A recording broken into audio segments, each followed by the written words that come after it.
sahabat, lokasi jalan yang mau ke arah yang akan saya kunjungi bisa dilihat ya, cukup terjal, dan kita akan ke bawah sana untuk melihat pembudidaya ikan bawal.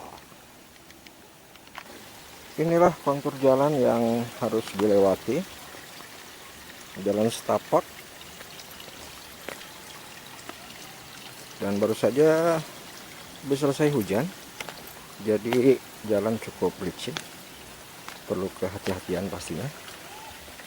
Dan di daerah sini sahabat muslim banyak yang melakukan usaha di penanaman ikan.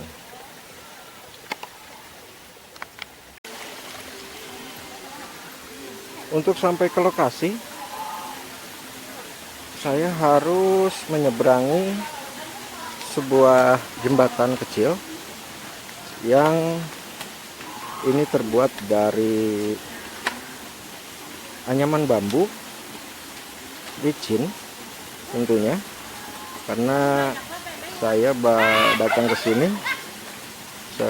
selepas hujan. Saya akan coba untuk berjalan, dan di bawah dari jembatan ini adalah sebuah sungai kecil. Sahabat muslim bisa lihat ini, jadi cukup terjal. Untuk bisa masuk ke daerah ini saya pun harus berhati-hati karena takut kepleset.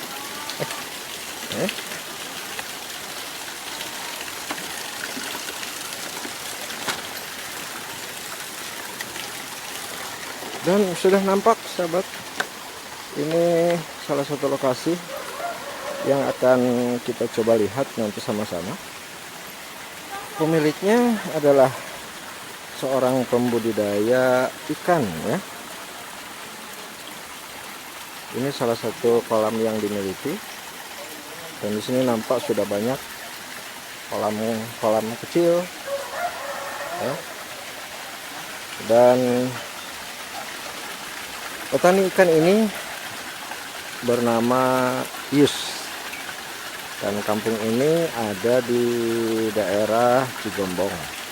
Nanti seperti apa kita akan lihat, dan kita akan bicara tentang bagaimana usaha di bidang ini, di bidang pembudidayaan. Ini kolamnya.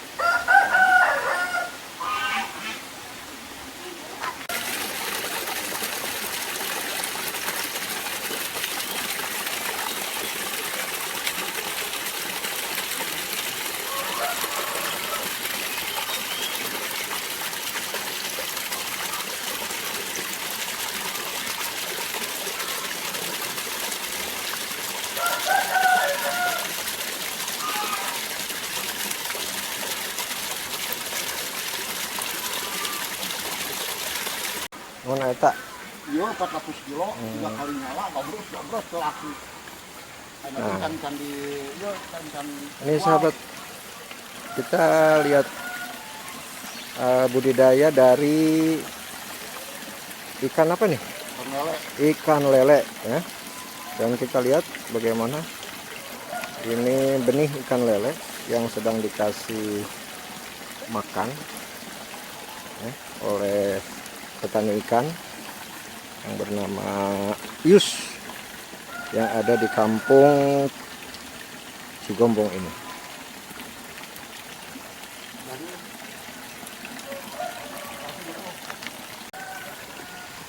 Nah, ini juga masih kolam penakaran, dan nampak benih ikan yang saat ini sedang dibudidaya. Ini kira-kira berukuran 10-12 ya, 10 cm sampai 12 cm. Usia tanam seberapa itu? Usia tanam baru 1 minggu. 1 mingguan ya. Ini mungkin bisa jadi menginspirasi untuk sahabat-sahabat bisa mencoba jenis usaha pembudidayaan ini seperti yang dilakukan oleh Kang Yus ya. memanfaatkan kolam, memanfaatkan tanah. Dan ini bisa dilakukan juga dengan kolam terpal. Tidak harus kolam tanah. Kalau ini kolam tanah. Nanti kita bincang-bincang ya lebih jelas dengan pembudidaya dari ikan lele dan ikan bawal ini. Baik sahabat, kita masih di Ngaprak ya, bareng dengan Jumaditya. Sekarang saya lagi sama petani ikannya. Ada Kang Yus Bawal. Biasanya Kang Yus. Saya bisa ngasih frame. Nah, Kang Yus sudah berapa lama nih berusaha di dunia ikan? Ya sekitar 18 tahun, 20 tahun kurang 2 tahun. 20 tahunan ya? Ya 20 tahunan. Kalau yang sekarang ditanam nih apa nih? Ikan bawal, ikan lele sama ikan nila. Ikan bawal, ikan lele, ikan nila. Ya. 18 tahun berarti udah bisa merasakan pahit manisnya ya? Ya udah Cukup lumayan lah gitu ya. Ya, Nah, sementara dari pasar sendiri untuk hasil budidayanya Kang ini sudah punya market sendiri gitu, pasar. jadi begitu siap panen kita tinggal menghubungi para pengepul. Para pengepul sebagian juga kita memasok ke pasar.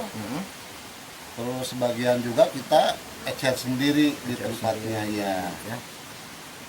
Memang menjanjikan nih apa bisnis atau usaha di bidang ikan ini? Cukup lumayan lah selama ini, memang sangat terasa ya. Di bidang perikanan satu gitu, keduanya memang kebutuhan konsumsi ikan semakin hari semakin bertambah. Dikarenakan lahan usaha ikan semakin kedepannya semakin berkurang. Jadi kebutuhan bertambah. Begitulah. Jadi yang menanamnya kurang, ya betul, itu kan? Ya, yang sementara membutuhkan kebutuhan banyak. Semakin banyak ya semakin bertambah. Jadi sehingga menjanjikan lah ya. Betul. Untuk mendapatkan keuntungan. Ya. Nah, ini kan kita dari beberapa 1 tahun ke belakang nih, kita kan sedang dihantam oleh pandemi. Nah, ini kan pasti berpengaruh ya. Sangat berpengaruh. Ada dampaknya. Ada dampaknya juga, ya. Tapi tidak seperti dampak yang lainnya. Karena walau bagaimanapun yang namanya jenis ikan pasti sangat dibutuhkan oleh setiap orang. Walaupun itu dalam kondisi seperti sekarang ini COVID gitu ya, tapi kebutuhan ikan tetap berjalan. Makanya yang namanya ikan itu tidak ada matinya untuk di bidang perikanan.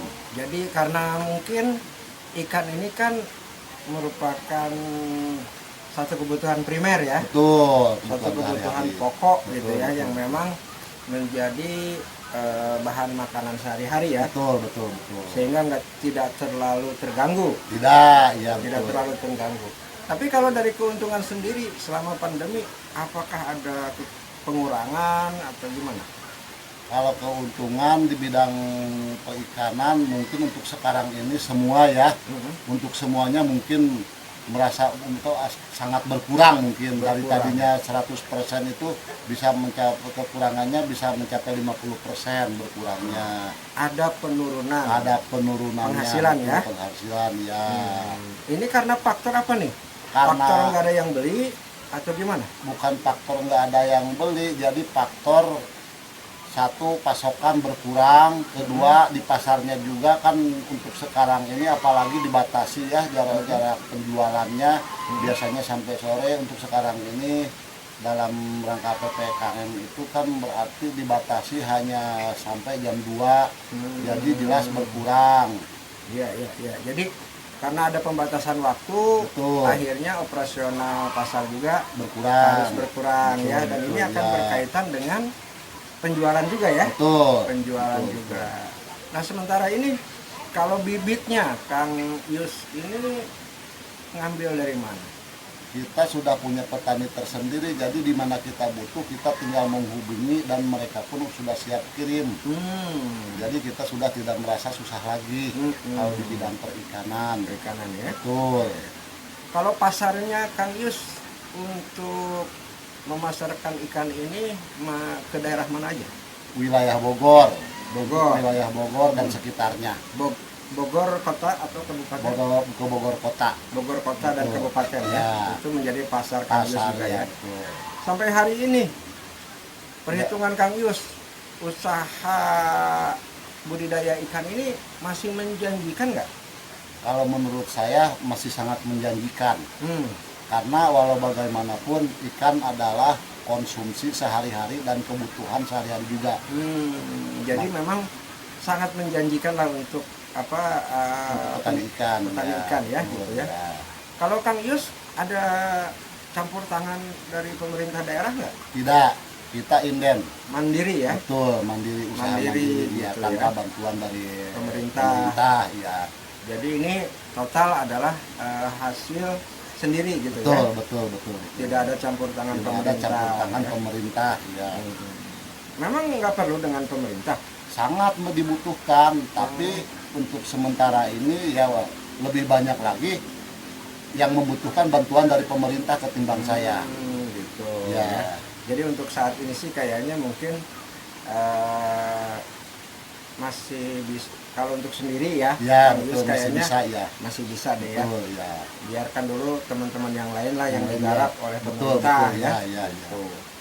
Nah, sampai 18 tahun berusaha di bidang ikan, ada nggak sih pengalaman pernah rugi misalnya gitu? Yang namanya usaha itu sudah pasti menjadi resiko ya, Hmm. antara untung dan rugi. Dan saya juga pernah mengalami kerugian di bidang perikanan, tapi tidak separah seperti yang lainnya, karena walau bagaimanapun saya di tempat sendiri, di hak milik sendiri. Ya satu gitu, keduanya memang yang namanya barang hidup pasti akan mati. Jadi kalau misalkan ada tingkat kematian itu sudah resiko untuk petani ikan. Berarti ada resikonya juga. Ada sebetulnya resikonya ya. juga, Gitu. betul ya. Artinya memang harus dikelola secara profesional, ya. Betul. Dipahami Harus dipahami, ilmunya, betul, ya, cara betul, menanam betul. yang baik, gitu Betul, ya betul. mungkin. Cara menanam dan perawatan yang baik untuk menghasilkan hasil yang baik juga.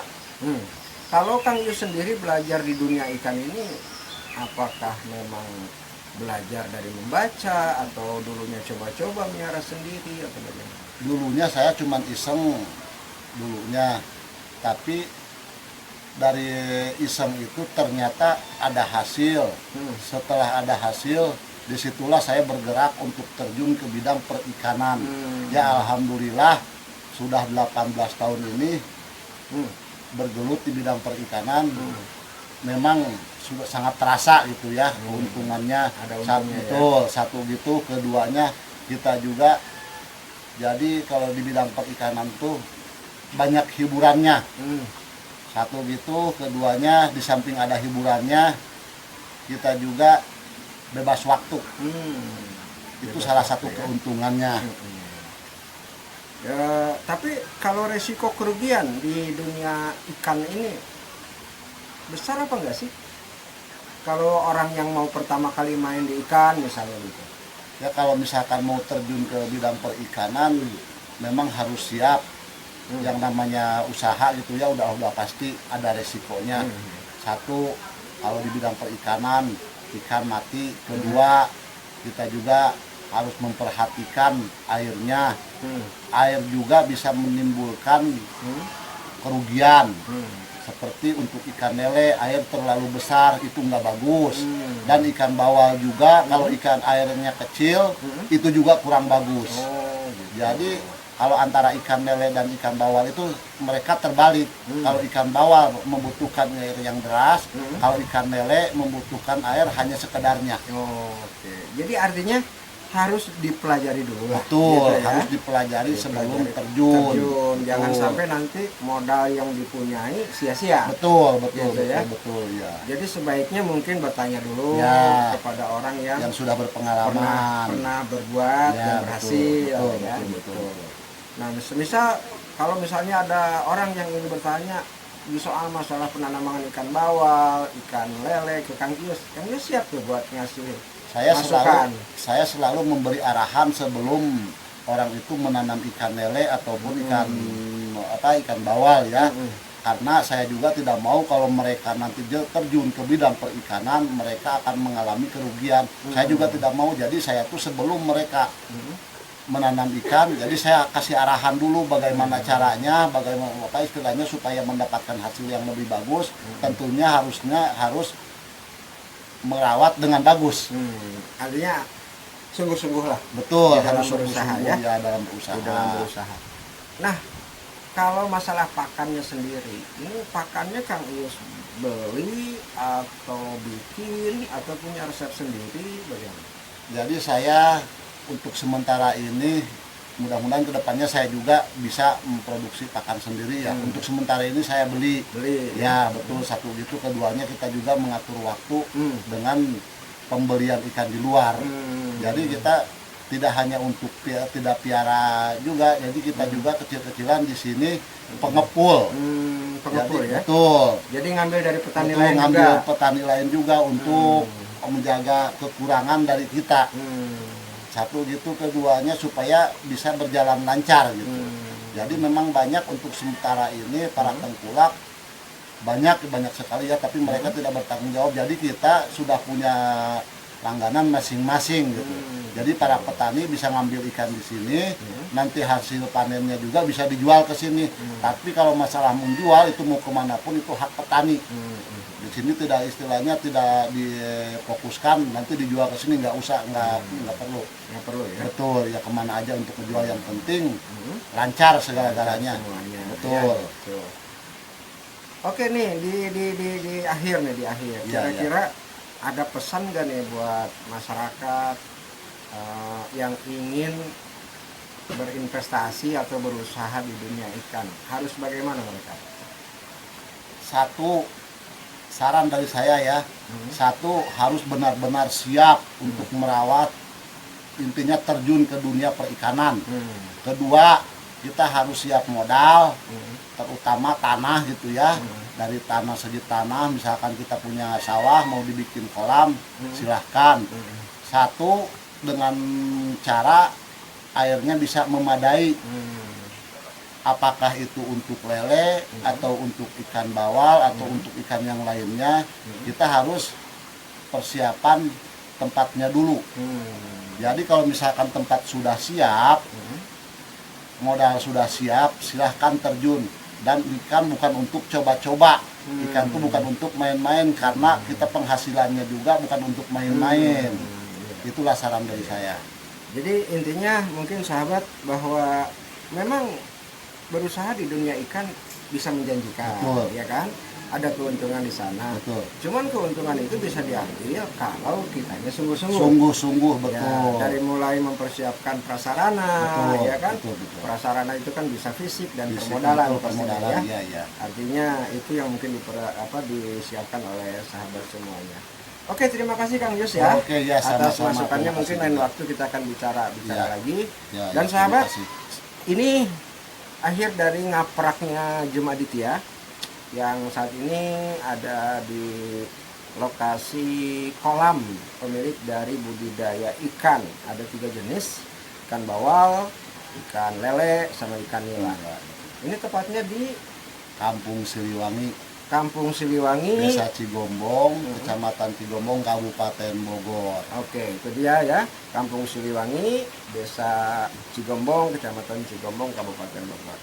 Kalau sahabat muslim katanya perlu dengan bibit ataupun apa, bisa nanti kontak dengan Kang Yus Bawal, dan nomor Kang Yus Bawal mungkin sebagai referensi untuk sahabat muslim atau ke nomor saya kalau seandainya memang perlu input ataupun perlu dengan ikan baik bibit maupun daging, kita juga bisa menyiapkan suplaiannya ya. Betul, betul. Oke, terima kasih Kang Yus. Ya, sama-sama. Oke, selamat siang, sore, malam. Ya. Nah, gitu untuk sahabat semuanya, dan saya Jem Aditya. Assalamualaikum warahmatullahi wabarakatuh.